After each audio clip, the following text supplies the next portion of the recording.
Thank you, welcome, and thank you everyone for being here. I'm Giuseppe Sorrentino.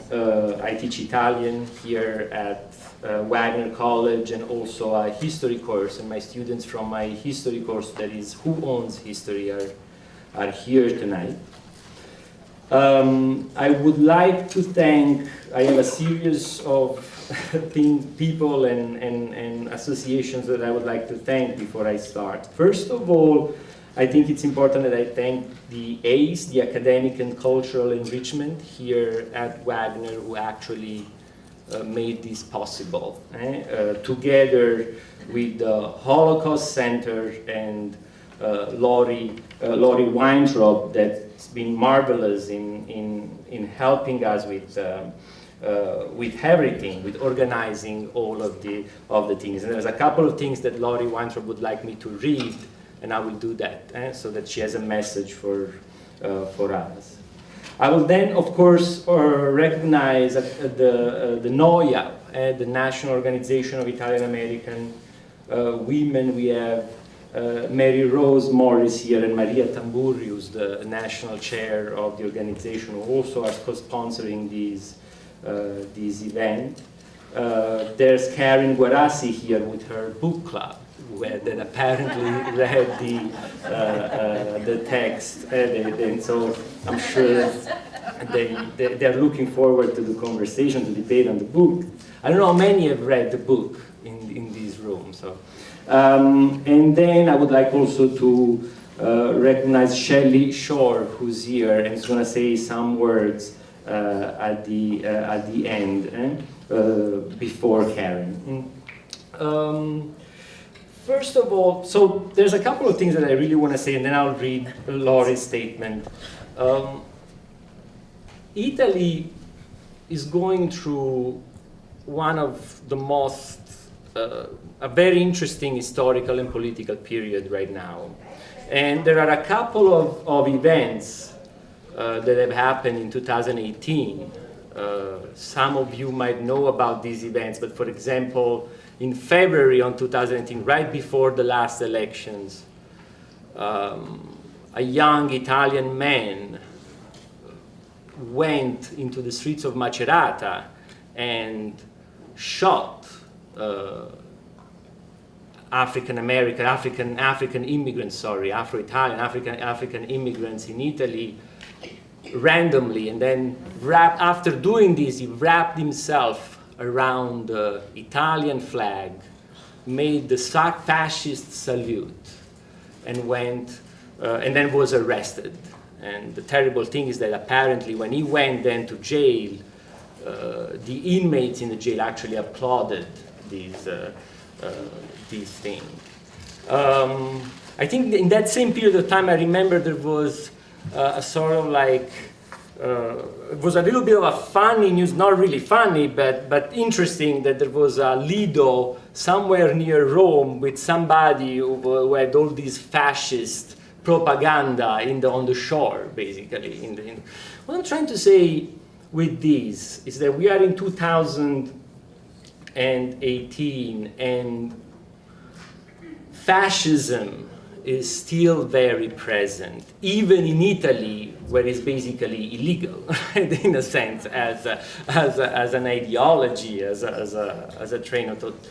Things like this make this book, the book that Gianna Pontercoboli wrote, particularly important.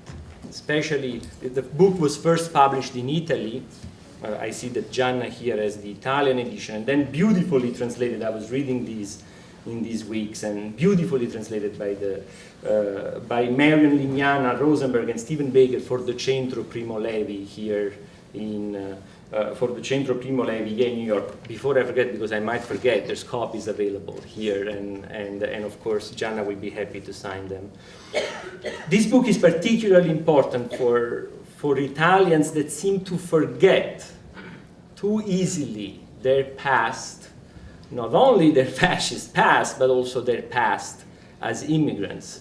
A couple of months ago, in Italy, there was a celebration, I think it was in Europe actually, in Belgium, there was a celebration for the death of all those Italian immigrants in Marcinelle, and I remember that the actual one of the Ministry of Labor in Italy said, "Oh, from that tragedy we learn that Italians should have never migrated," which is a very strange thing to say, because I was wondering, I was reading Gianna Pontercoboli's book, I was like, I imagine if I could have ever said something like this to these Italian Jewish exiles that had to leave the country during the 1930s and the 1940s. Gianna wrote a wonderful recollection, she put together many stories, and that's what makes this book so powerful. And the other beautiful thing is that she did it without rhetoric, without making, without creating anything epic or anything. These are little stories, but also stories of many figures who contributed incredibly to the history of science and literature, maybe many Nobel Prizes, and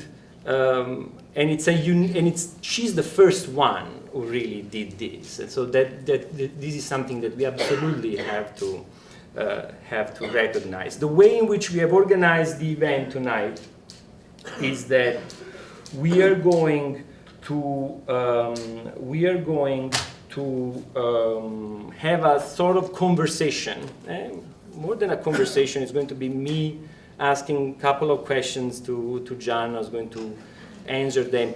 This conversation is going to be interrupted here and there with some videos here, very short. We will watch probably 3 or 4 minutes of some of those that Gianna interviewed. We will take questions, of course, and I think that they also should feel free to interrupt us at any moment if they have any questions themselves. But at the end of the conversation, we will take questions. Then Shelley Shore will say something, would like to say something, and then maybe Karin Guarassi will say something towards the end of the lecture. I want to read these. That's what Laurie Weintraub wanted me to say, and I'm going to read it for you. The Wagner College Holocaust Center was founded in 2014 with the mission to promote greater understanding in the next generation of the ramifications of anti-Semitism, prejudice, and racism, as well as the dynamism of Jewish culture. We have connected over 3,000 youth in New York and New Jersey to hear from Holocaust survivors. This is our 3rd event focusing on Italy and the Holocaust. The last 2 events focused on those non-Jews or righteous Gentiles who rescued Italy's Jews in the Holocaust. Wagner has been sponsoring programs on the Holocaust for over 20 years and graduating Jewish students since 1930. 2018 is our 100th year on Staten Island, so it's a very important also year for the Holocaust Center here. So please welcome Gianna Pontercoboli.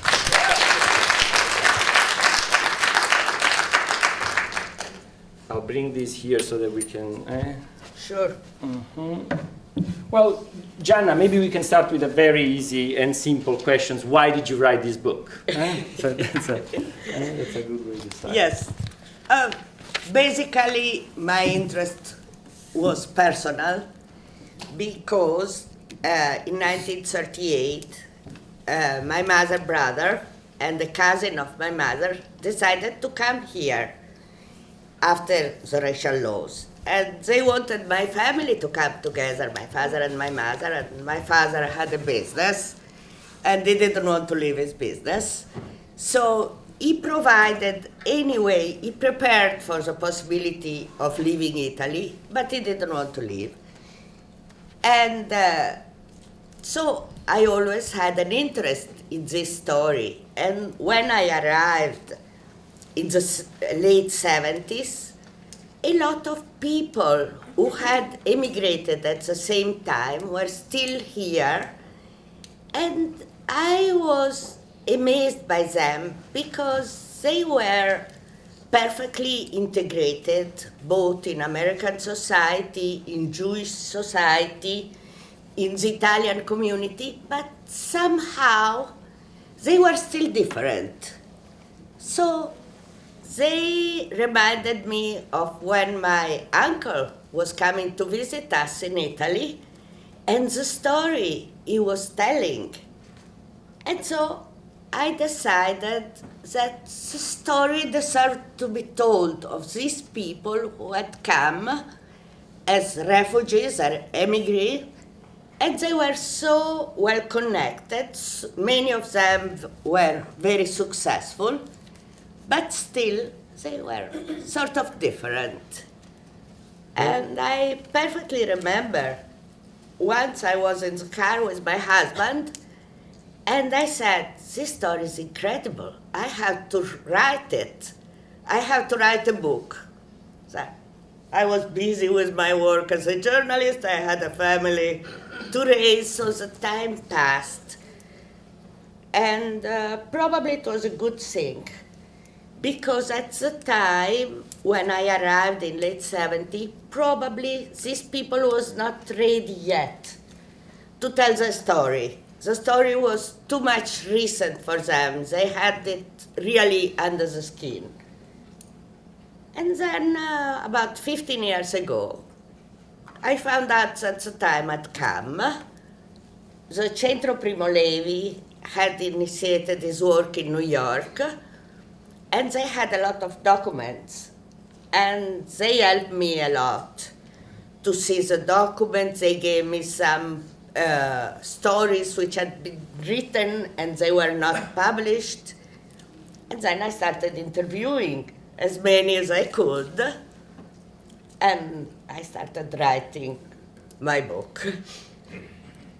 And I must say I struggled a lot because I didn't know how to tell this story. I thought about making a collection of interviews, about writing a novel, and then I decided to go for the most difficult road, which was to put everything in an historical context, even if, of course, the historical part can be a little bit superficial, but it gives the idea of how the people lived this story. And how did you organize the work? I mean, it seems to me that maybe the fact itself that it's organized as interviews, in a sense, it's very journalistic. I wonder also if your profession, in a sense, influenced it the way. I must say, as I said already, I had a lot of help from Centro Primo Levi. Mm. And then I had the luck to meet Caterina Ginsburg, who is granddaughter of Natalia Ginsburg, the Italian writer. And she was in New York with her husband, which is Mario Calabresi, who is now the editor of La Stampa. Mm. And she didn't know very well what to do. She was a little bit annoyed of being only a wife. So I asked her if she wanted to help me, and she was incredibly useful in organizing the interview for me and in helping me with the research. And the problem was how to interview the people and what people to select to be interviewed. And I tried to differentiate a lot. I interviewed university professors, but also a lot of women, a lot of people who had arrived here as young kids without any money. So I tried to differentiate them. And what I tried to do was to always focus on the human side of a very painful story. They had to leave, they had to come here, they had to adjust, how they did it, what they wanted when they came here, what they found. So even for the big university professor, it was at the end a human story.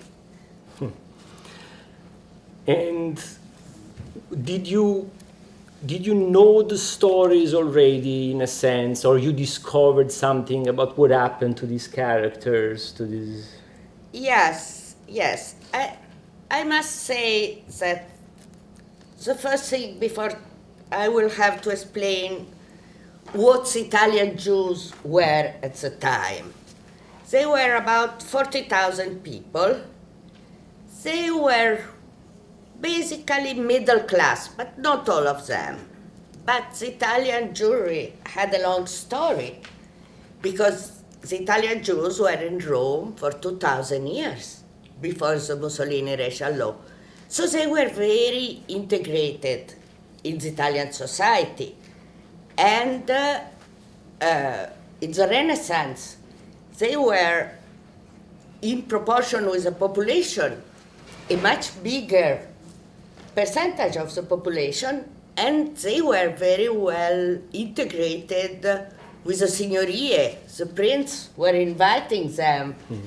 So for them, it had been a long tradition. Then, of course, there was a period of the ghettos, but after the opening of the ghettos, they were perfectly integrated in the Italian society.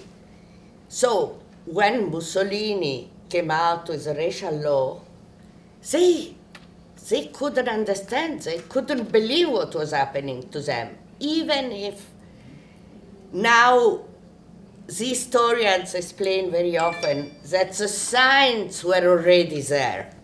But the Italian Jews, on the average, they didn't see them. So they didn't know what to do. And the first reaction was, oh my God. Somebody said, oh, it won't last, it's not Hitler. Some of them instead started preparing. And there was a discussion in the family, and there was a discussion of how to find the money to live, how to get the visa to come to the United States, which was not easy. Some people had incredible stories, like going up in the mountains. To change for the story, you maybe have one of the video says a story of a man who was climbing up in the mountains to give the money to a smuggler.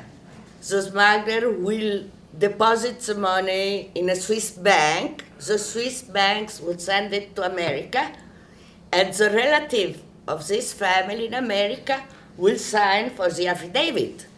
So it was really a long story. Another lady was leaving by train every month with a beautiful fur, going to France to visit her aunt, and then sell the fur, the jewel, and come back with a simple coat. So everyone tried to find the way to find the visa, to collect the money. Somebody had to travel for years before they could come here. The first thing that was, one of the first things that was seized by the Italian government was exactly property. So that was probably the most important thing that many of them had to protect in any way possible. Yes, and then they had difficulties to obtain a passport. They were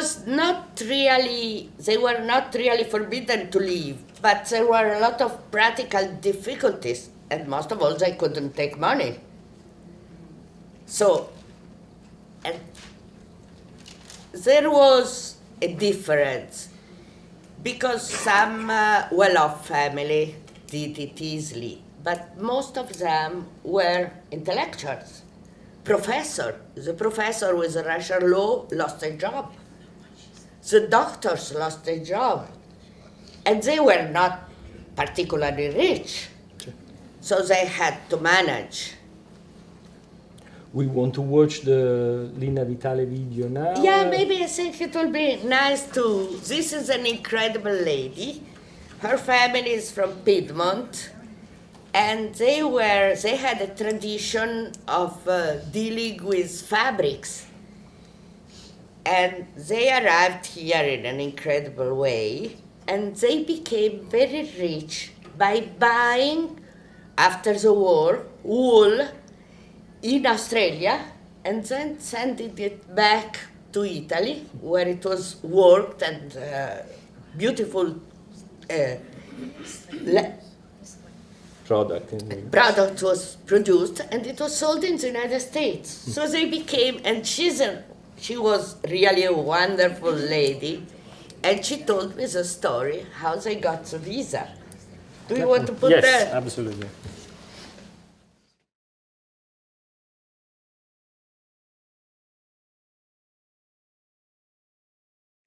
What difficulty did you have to obtain your visa to come here? The real difficulty was to try to go from Italy to Switzerland. Why? To go. In fact, we went through the Alps walking with the children to try to go over the mountain to be able to be in Switzerland without the Italian people, the Italian, take us. Because if they would hit us, they would put on jail and pum pum. That was the only difficult to go from Italy to Switzerland to obtain the real visa to come to this place. And what were the difficulties in obtaining the American visa? Because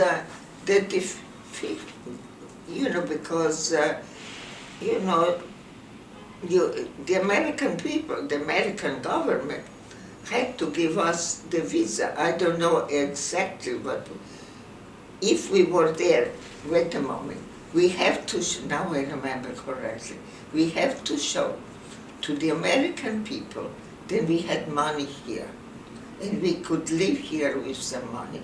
Minimum then we could have were $4,000 over there. No, over there. From, to be able to declare that we had here $4,000 for my family. Uh-huh. So, my husband with his brothers, during the night time, from Biella, they were putting money in their pocket and go all through the Alps. And over there was some kind of people that they knew with whom they would give them the money. We didn't know if they were putting in the right place or not, but we hoped. In fact, they had to do, when they got the money, and they were putting in Banco d'America, Mm-hmm. they would send us a passport fatto. So when we got the name fatto, we knew we had the money in the Bank of America in New York. So they were honest at the end. And, yes, I mean in Switzerland they were honest. So you got the money, and Yeah, what did you have to do after that?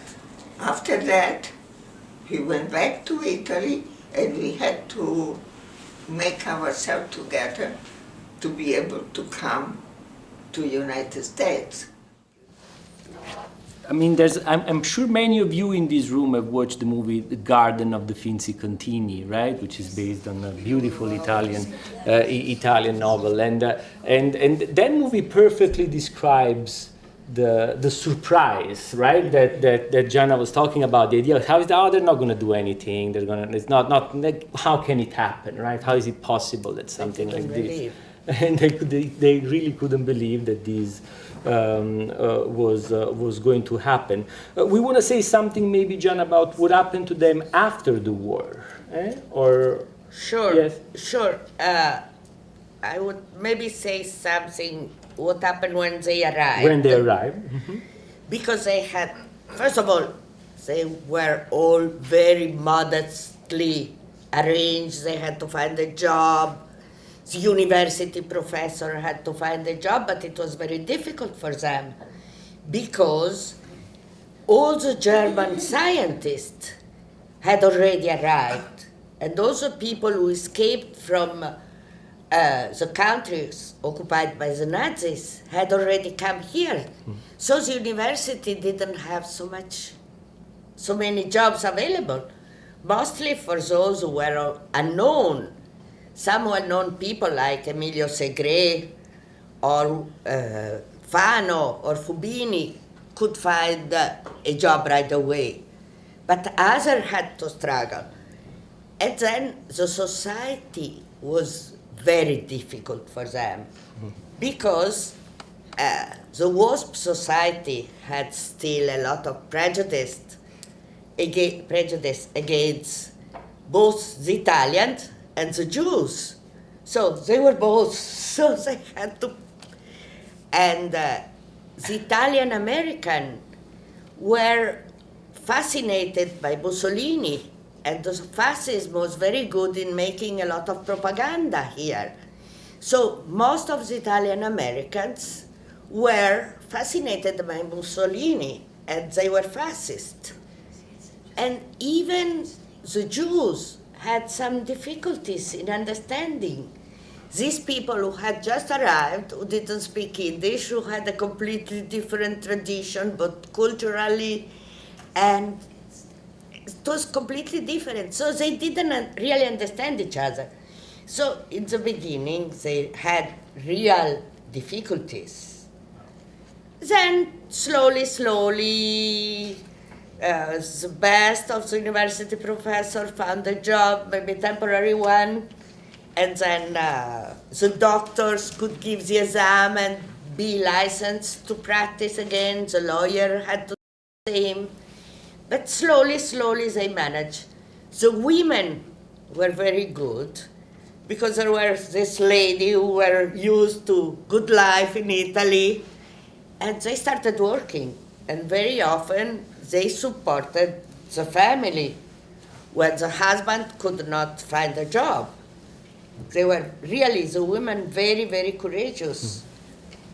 And then there were some organizations who helped them, mainly the Spanish or Portuguese synagogue, tried to organize them, help them understand, making friends, and they were organizing, mostly for the young people, meeting in the evening, and then, most of all, the Mazzini Society, which was created by Salvemini, who was himself a refugee. He had come in 1934 for political reason, and he created the Mazzini Society, which became naturally the house of all these immigrants. They were lost, and there they found somebody who spoke the same language, and they could try to adjust. It took time. And then the worst moment was between 1943 and 1945, because all this family had relatives in Italy, and they didn't have any news. They didn't know what was happening to them. So a lot of them volunteered as military. They went like Cavalieri, who was a very famous architect, went to help examining the bridges in France and in Italy, and helped a lot because he was speaking the language, he understood the culture, so he was helping. And other people did similar thing. Peter Treves worked in Washington to help the Anglo-American troops in southern Italy to find what they needed to find for the war. And so they were very helpful. But there was always a lot of struggle to have news, to know what had happened to their family, and very often the news were very bad, obviously. It's fascinating for me how many of them they had to confront the fascism here in the United States. No, it's something that one would not expect, especially because during the war, right? I mean, but it's true that one thing that we don't have to forget is that fascist propaganda arrived in the United States through Il Progresso Italo-Americano, who was the main Italian newspaper in the United States during the 1920s and 30s that was owned by Generoso Pope, was also very well connected Italian, who at the same time was a big friend of Mussolini. And so, in a sense, the Progresso Italiano-Americano was this newspaper was a way to promote fascist ideas to the Italians who were.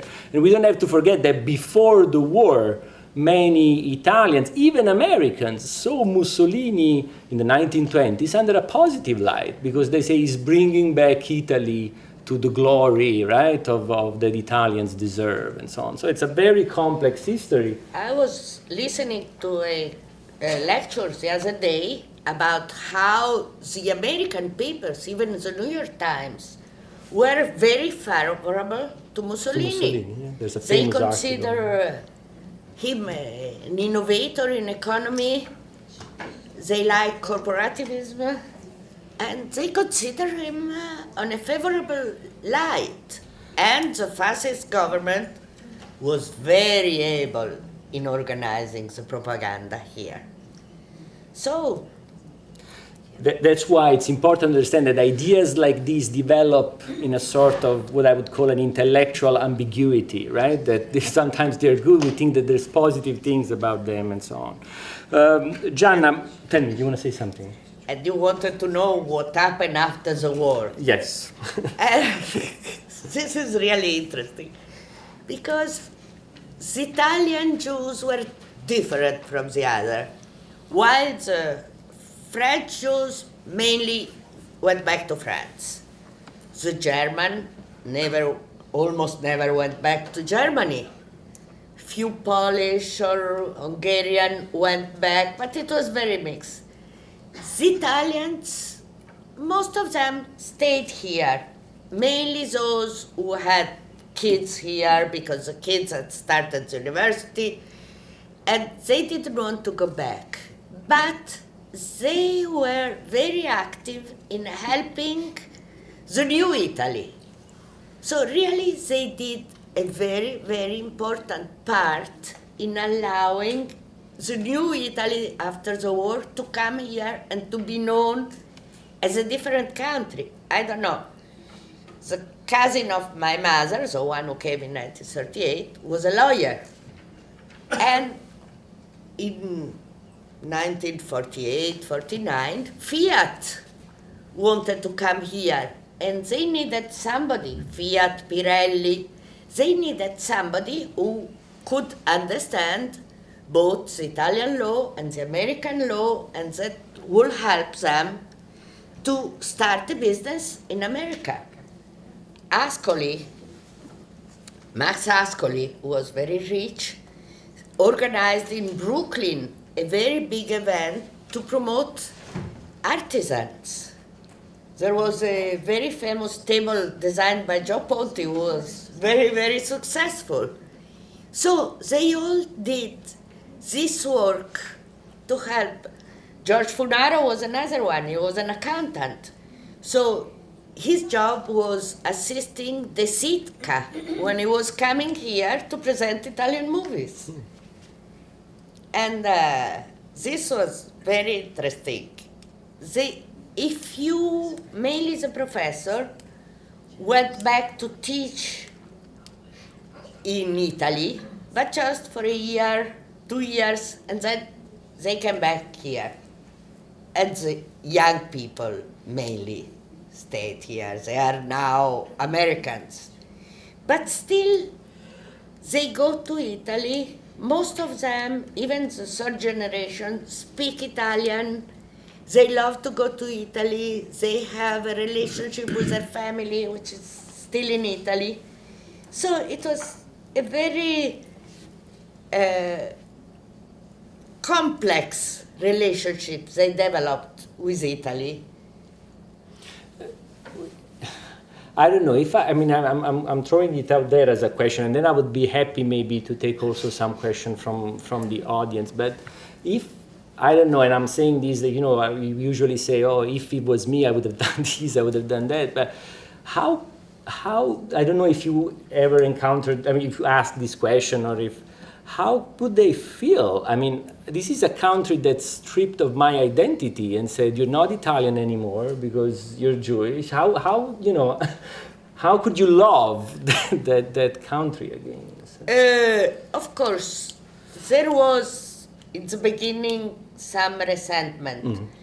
But then when they went to Italy, they also discovered that a lot of their relatives, which had stayed in Italy, had been saved by the very simple Italian people. And this helped them to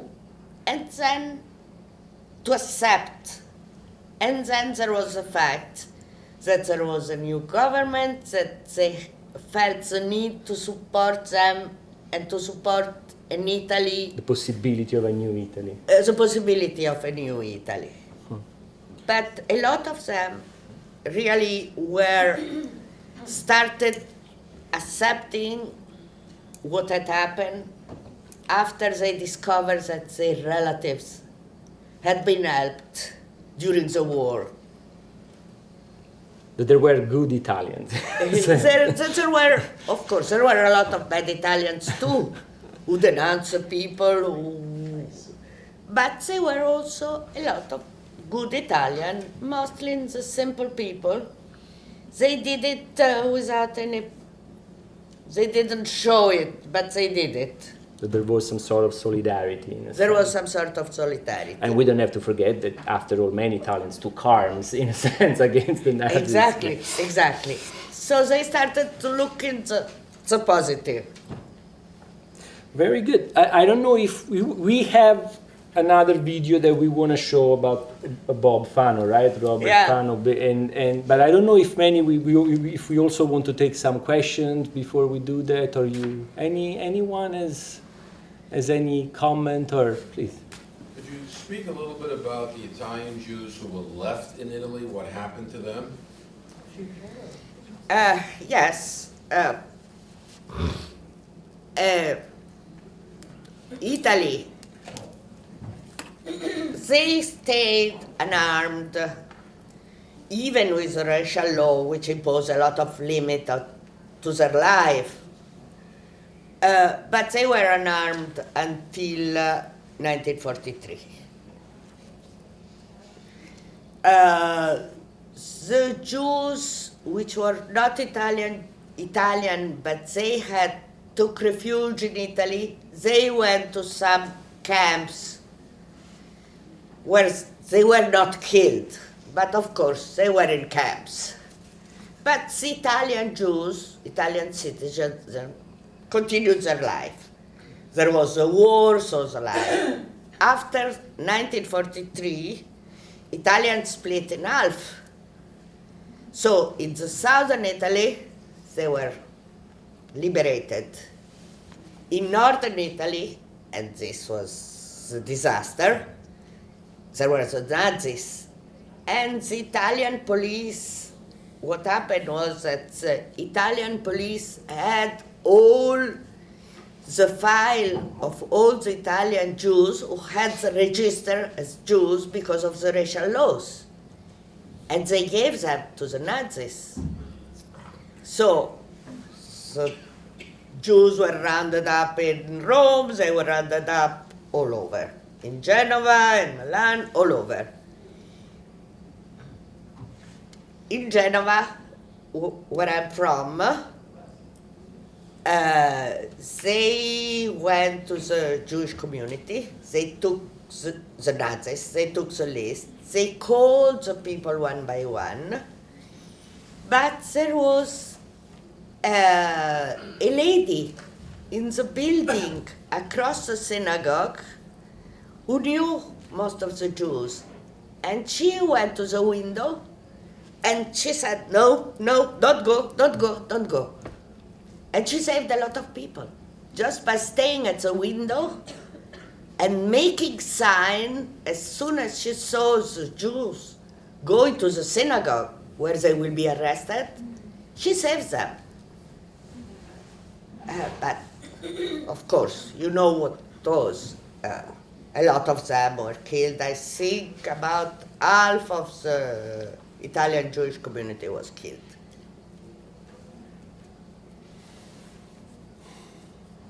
Maybe you want to watch the Bob Fano? Yeah, I'm telling you a few words about Bob Fano maybe. Yeah, you can introduce the... I told you before that a lot of them were professors. And after the war, there were a number of Nobel Prize. This, which I interviewed, was an incredible man. He died 2 years ago, I think. He was a scientist. He came when he was 22, 23 with his family.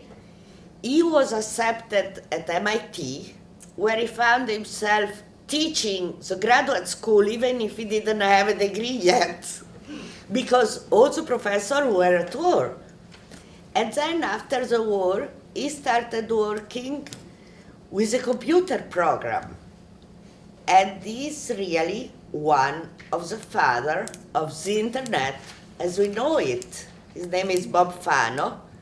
He was an incredible man who in the 60s, I found an interview he gave in 1960, and he said already that his dream was to have everybody have a computer on their desk, communicating with other computers. And he was really the one who created all this, starting with a military project, and then he connected the computer at various universities using telephone lines. And this is what he told me about his experience at MIT creating what we know as internet.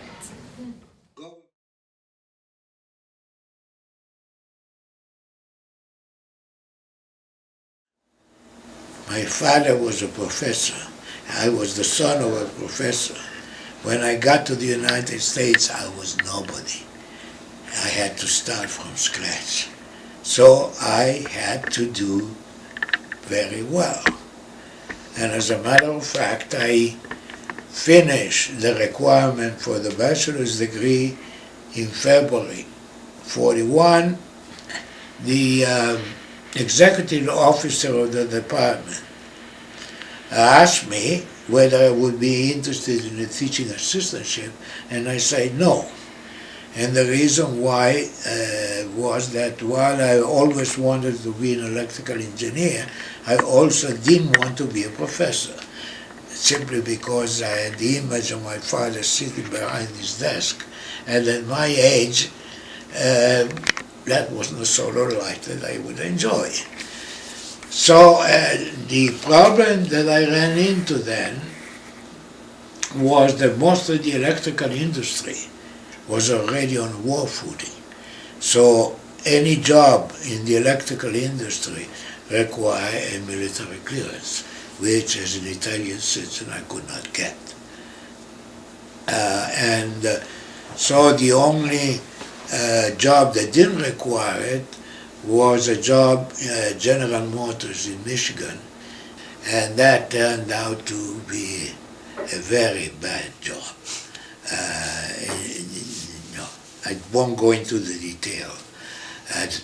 So that when I came to Boston again for actually my graduation, I went to see the executive officer of the department and told him basically I changed my mind. Well, come September, the day after registration day, I got a wire from MIT offering me the job as a teaching assistant, and the next day I packed my car and off I went. So I was in Boston. Well,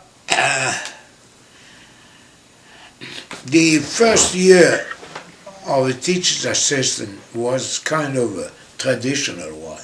Basically, we were expected to spend half our time doing low-level teaching duties and the rest taking graduate courses, with the idea that we would finish a master's degree in 2 years. And the first year just went according to the pattern. But remember, I started in September 1941, and Pearl Harbor was in December 41. By a year after, a lot of the faculty in the departments disappeared in various forms of war work. But the students were still there, not only, but we had Army and Navy special courses to teach.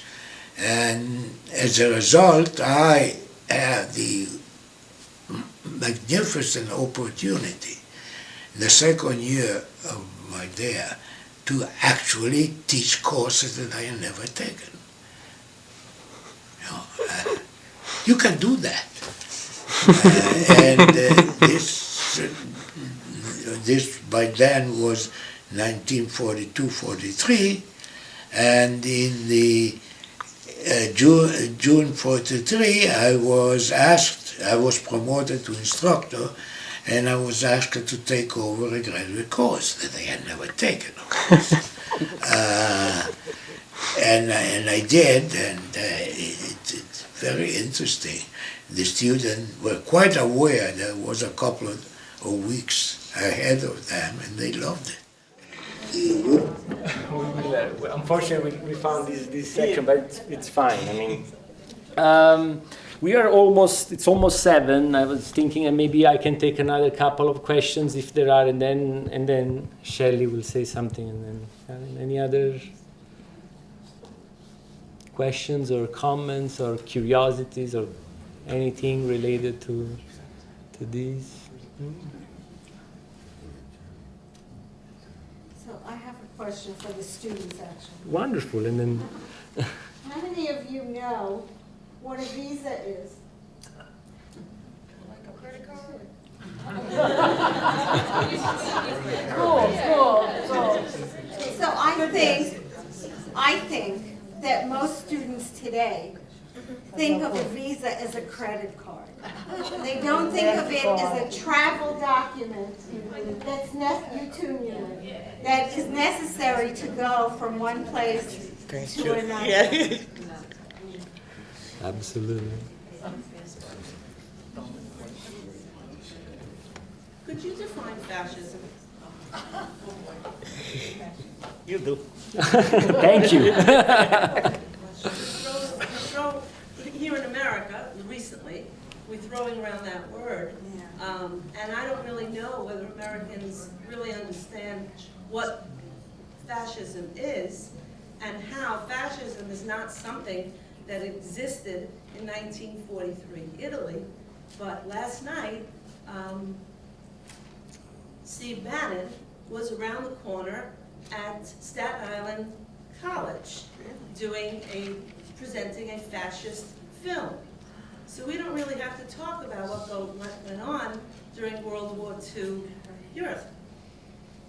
But I think all of us need to have a working definition of what fascism is. Well, we can have, the thing is this, we can have the historical definition of fascism, and we can look at the way fascism was indeed a movement, that a political ideology movement that developed in Italy in the late 1910s, and then it went into power at the beginning of the 1920s, and was characterized in general by a very strong nationalist idea, and at the same time an idea also of corporativism in economy, in a sense, and also a sort of hate towards any other political voices that were in Italy at that time. In particular, we are talking about communists and socialists. We don't have to forget that Mussolini himself had a background in the Socialist Party, and World War I was a very important point for Mussolini, because Mussolini will basically become a fascist with World War I, because he will say the socialist movement in Italy in World War I was against participating to World War I, was mostly pacifist, and Mussolini will become an interventionist, and from this movement, from this it will create fascism in a sense. We are very much connected also to the idea of what fascism represented, and it represented what we are talking about here. At the end of the Ventennio, at the end of the 20 years, from 1938 on, but it also represented the complete violence against any idea that would challenge fascism. People that were beaten up just because they had a different idea. And if you were not fascist, you were not an Italian. Without talking about what also they did to the ideal of manhood and womanhood at the same time. What did it mean to be a man, a fascist man, and what did it mean to be a fascist woman? And what did they do against homosexuals, therefore, as a thing? So we can see in fascism, that's why then we have a thing that people, you're a fascist, because we use fascism also as a way of wanting to represent any type of idea that is in a sense diminishing the role of other groups or of other people, because that's really what they did. I mean, if you were a professor and you said if you wanted to be a professor in Italy during fascism, you had to be fascist. We have Pirandello, for example, famously. Pirandello, the famous Italian writer, winner of Nobel Prize, in order to maintain his role as a professor, he had to sign up and say, I'm part of the fascist party. Because if he didn't, he would have been kicked out and he'd lose his job. And many were sent into exile. It was a violent movement. That's what it was. I think just 15 out of 2,500 professors refused to sign for the fidelity to fascism, which was nothing, 15. One was Vito Volterra, who was a very famous Jewish mathematician. All the others signed. The mic a little bit. We can't hear you. Oh, sorry. Thank you. Really, all the professors signed and they became fascist. The 15 were insulated, who didn't sign were insulated, they were not allowed in the organization of a professor. I mean, they paid a terrible price for not signing fidelity to fascism, which is, of course, they were very strict. Absolutely. I mean, it was impossible, again, not to be a fascist. That's why it's the other one. It was very hard for people who decided. I mean, and also it was a local thing. Like there were fascist circles everywhere in Italy. Some of you might have watched that famous, beautiful movie by Fellini, Americordo, no? Which reminds me of the title, actually, Americordo here. But Americordo, no, is a movie in which Fellini, also with a little bit of ingenuity, maybe naive, a little bit tries to remember his fascist youth, right? But he also describes the father that, because he was considered politically non-fascist, was tortured with castor oil. I mean, torturing people with castor oil was the rule in fascist Italy. So it was a dark period of time, and those who will tell you something different, I think they don't really know much about this period of time, or they try to look at the fact that the trains were on time. No, that's what we say in Italy. No, they say, when Mussolini was in power, the trains were on time. That's usually what it's said about fascism, but that's not the point. What the people don't know so much is that about 1/3 of the Italian Jews were fascist. they believed in Mussolini. Almost until the racial laws. The racial law. What were the dates of the fascist party? When was it? The dates of the Ventennio, 1921 to 1939, yeah, so basically the beginning of the war. Then in 1943, there is the armistice, and therefore Mussolini gives up, and at that point Badoglio, the General Badoglio, is appointed by the king. And so at that point we can see the end of the fascist movement. And then with World War II, there is the crime of the apology of fascism. That's what it's called, as a crime, that basically you cannot in Italy make any type of fascist propaganda. It's illegal by law, even though people, crazy people still feel that way. Shelley, would you like to say something maybe, and then you tell me if you want to sit here, if you want me to bring the mic there. Yes, I'll bring the mic there. Thank you so much. You're welcome. I'm going to be very short, just so everybody can ask questions. Thank you so much. Really, it's very fascinating. So I'm a child of Jewish Holocaust survivors from Poland. My parents were both the only survivors of their family. And I was born in Poland after the Holocaust. I've lived in Staten Island since 1976. That's when we moved here. And in 1985, I started a group for children of Holocaust survivors. Shortly after the Steven Spielberg movie Schindler's List came out, many survivors approached Steven Spielberg asking him to record their stories. They wanted him to know there were other stories other than the Jews that were saved by Schindler. Actually, my mother's cousin was saved by Oskar Schindler. But anyway, he started the Shoah Foundation to videotape their survivor stories, and I became one of the volunteers.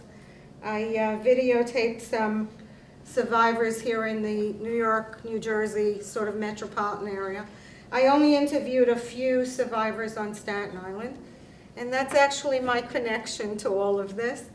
And if anybody has any questions for me or you, I'd be happy to take them. No questions? Okay. Thank you again for coming. Thank you. Thank you, Shelley.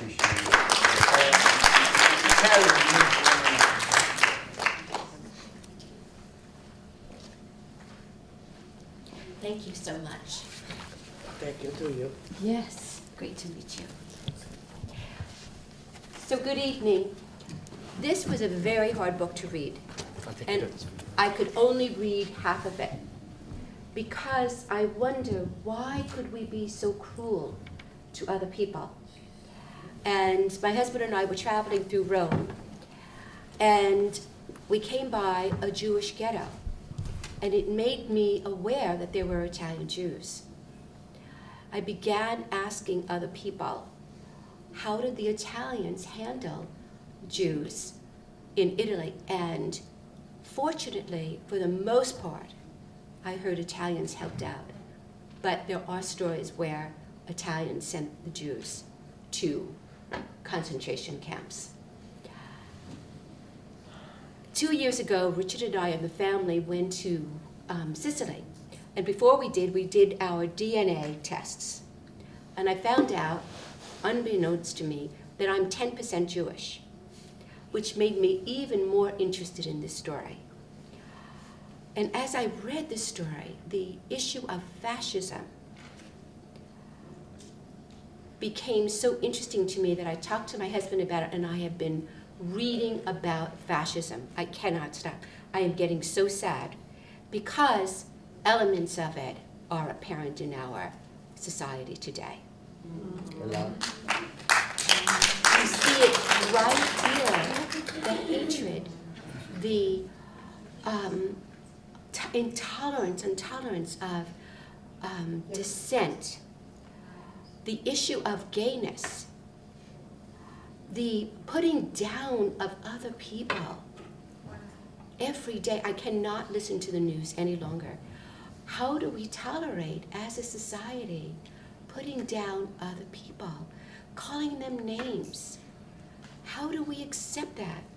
And so, as I read this book, it made me very worried about what's happening today.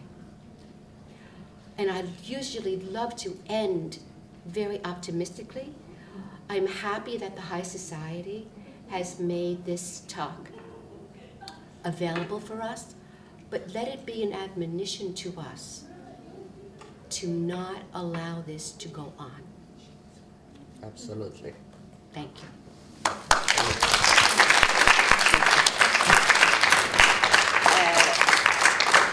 Thank you, Karen. I would say let's just have a round of applause for Gianna Pontercoboli. And she's here. She will be signing the books, and I'm sure she will be happy to talk with all of you. And maybe, I don't know, but maybe we're still lucky that there's some coffee out there because there's no one controlling. But hopefully, please feel free. Thank you again. Thanks a lot. Thank you. Thank you to everybody.